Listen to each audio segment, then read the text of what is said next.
Iran को पता चल गया है कि अब अमेरिका सीरियस है। एक बार अमेरिका ने अपना शिकार ढूंढ लिया, जैसे कि उसने इराक को ढूंढा था और उसके ऊपर अटैक को शुरू किया था। अब चाहे शिकारी जो शिकार की गलती हो या ना हो, शिकारी शिकार करेगा। और ये शिकारी ट्रंप ने अपना काम शुरू कर दिया है, जैसे कि आपने इराक की 2 लड़ाइयों में देखा था। ये ईरान के लिए बहुत बड़ी चेतावनी है। ये ईरान के लिए ही नहीं, ईरान के समर्थकों के लिए बहुत बड़ी चेतावनी, चाइना के लिए बहुत बड़ी चेतावनी है, रशिया के लिए बहुत बड़ी चेतावनी है।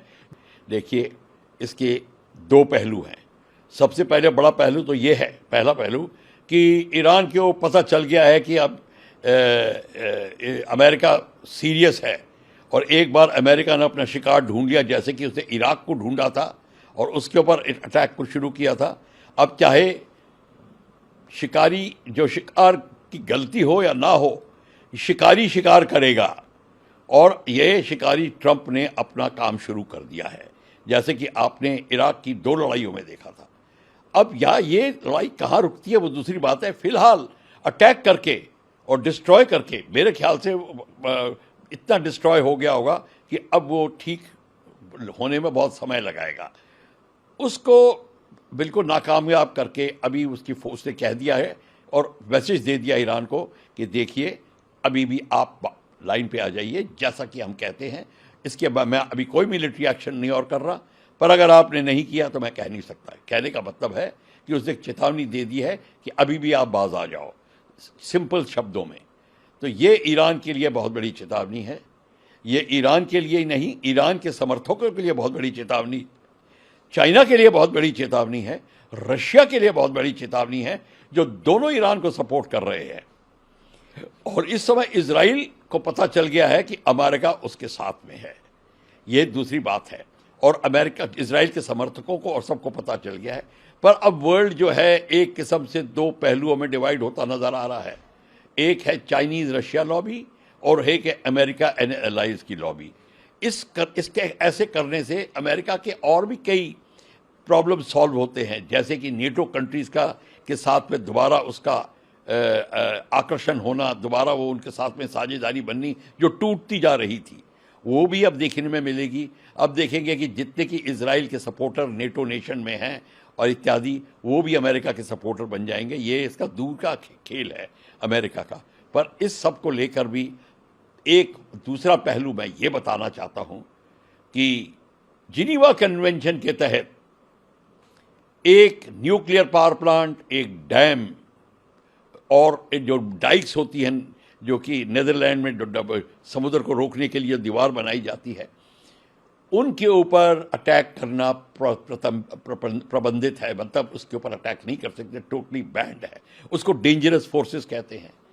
तो बशर्ते कि वो न्यूक्लियर पावर प्लांट लड़ाई में ना इस्तेमाल हो, मतलब कि उसमें वहाँ से कोई वेपन्स नहीं लॉन्च हो रहे। लड़ाई हो रही है, पर अगर उस न्यूक्लियर पावर प्लांट के ऊपर कोई वेपन्स नहीं लगाए गए हैं, तब उसको अटैक नहीं करना। ये एक बहुत गूढ़ बात है, बहुत कम लोगों को ये पता है। और इसके तहत अमेरिका को एक जिसको कहते हैं उसके ऊपर केस लगाया जा सकता है इंटरनेशनल क्रिमिनल कोर्ट के ऊपर कि उसने डेंजरस फोर्स के ऊपर अटैक किया है। कोई उसके ऊपर कोई वेपन नहीं था, वहाँ से कोई मिसाइल नहीं लॉन्च हो रही थी। तो ये एक अलग चीज़ है। और अमेरिका की और ईरान की लड़ाई थी ही नहीं। तो ये इसने ओपनिंग शॉट में जो ये कार्यक्रम किया है, इसकी जवाबदारी अमेरिका करेगा, बशर्ते लोगों में इतनी हिम्मत है कि उसको इंटरनेशनल क्रिमिनल कोर्ट में ले जाएं। ये दूसरा पहलू है। पर सबसे बड़ी अब बात है, चीन को देखना है। अगली अब खबरें आएंगी, चीन का रिएक्शन क्या है, जी का ट्वीट क्या आएगा, पुतिन का ट्वीट क्या आएगा, वो क्या कहते हैं, और उसके हिसाब से बात चलेगी। पर भारत की बात आती है तो भारत के लिए एक बहुत जिसको कहते हैं कि सावधानी का समय है। हमको ये बहुत सावधानी से इस सारे डेवलपमेंट को देखनी पड़ेगी कि अब हो क्या रहा है। भारत का दोस्त है ईरान, भारत का दोस्त है इजराइल, दोनों हमारे दोस्त हैं। और दोस्त का मतलब काम आते हैं दोनों। हमारा ऑयल सप्लाई के लिए है और ट्रेड है, और हमारे सांस्कृतिक कनेक्शन है ईरान के साथ में। और इज़राइल हमारा क्लोज फ्रेंड है, जिसको कहते हैं इमोशनल कनेक्ट इज़राइल के साथ में है। इज़राइल, हमारे लोग इज़राइल में बसे हुए हैं, ये भी बात है। तो ये सब दोनों पहलू को रख के भारत को भी एक बहुत ही सोच विचार करके अब काम करना पड़ेगा। भारत की जो प्रेजेंट नीति है उसके ऊपर वो अमल करेंगे, और मेरे ख्याल से personalities like prime minister Modi इस बात को थोड़ा उठाएंगे दोनों खेमों पे कि भाई अब ये किस तरीके से लड़ाई का आप साफ अंत करिए और उसको नीचे लाइए।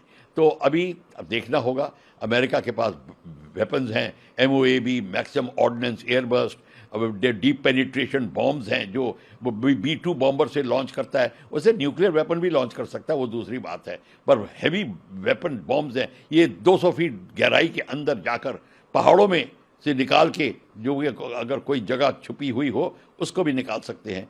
तो ये बहुत ही विध्वंसक बम है, जैसे कि आपने अफगानिस्तान में देखा था डेजी कटर 2, ये उस कैटेगरी के बॉम्ब हैं और वैसे ही बॉम्ब हैं। तो अभी बमबारी भी बहुत है, अब हानि भी बहुत होगी ह्यूमैनिटी की, एनवायरनमेंट की। इस सब का निवेश, इस सब का जो रिजल्ट होगा बहुत हानिकारक होगा। अच्छा हो कि कोई इनका बीच बचाव कर पाए और ईरान इजराइल को साझेदारी की टेबल पे बैठाया जाए और नेगोशिएशन शुरू की जाए।